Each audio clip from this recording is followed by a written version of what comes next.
I'm Kayla Brown here with Jenny Wilson from Concho Valley Paws, here to talk about the water crisis in relation to the shelter.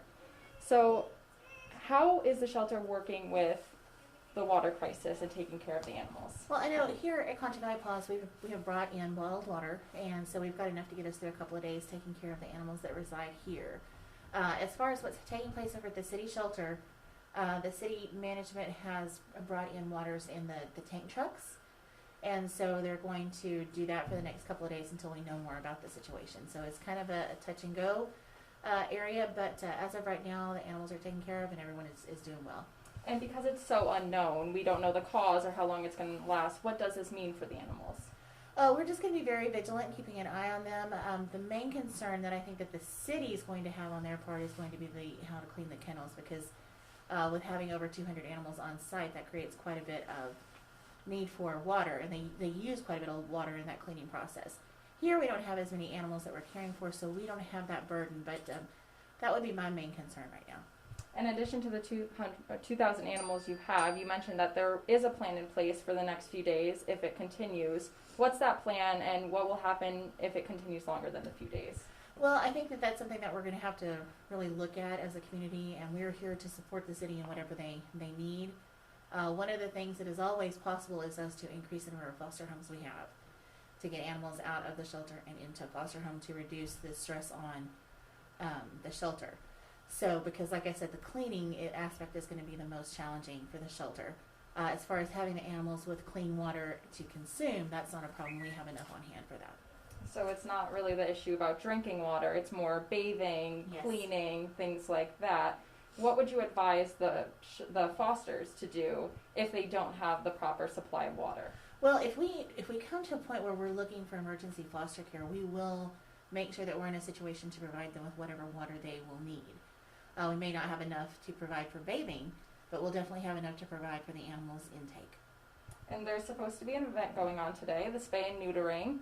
How does water affect that, and what are you doing in preparation? Well, we do our low-cost spay and neuter vouchers. So what we've done is we've changed everything so that it's online. So the actual spay and neuters won't take place today. They actually will start getting their vouchers tonight online. So I encourage everyone to visit cvpaws.org to get their voucher. And it's a low-cost voucher. They purchase it, and then they make the arrangements with one of the participating vets, and they take that in per the vet schedule. So it's going to be ongoing for the next 45 days. And if the water issue doesn't get fixed, how do you think that'll be affected? Well, we're hoping that it will be. If not, we can extend the vouchers. That won't be a problem. We'll speak to our grant resource and let them know what the situation. I'm sure we can get extension on the funds. Right now, as of this moment, are you planning on canceling for the next few days, or do you think it'll keep going? No, we've got enough right now.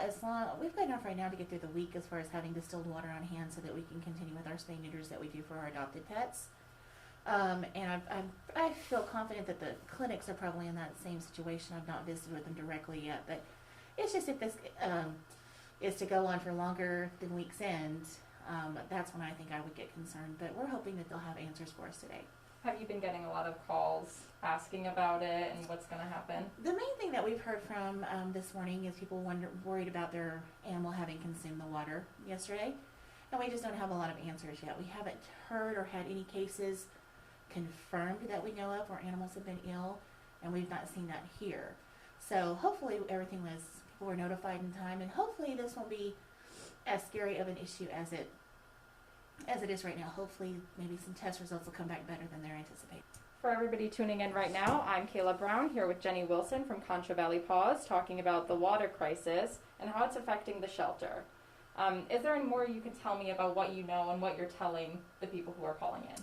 You know, we really aren't privy to much anything more than what the general public has on the water situation. We're just trying to respond to it to make sure that we keep our staff and our animals healthy here.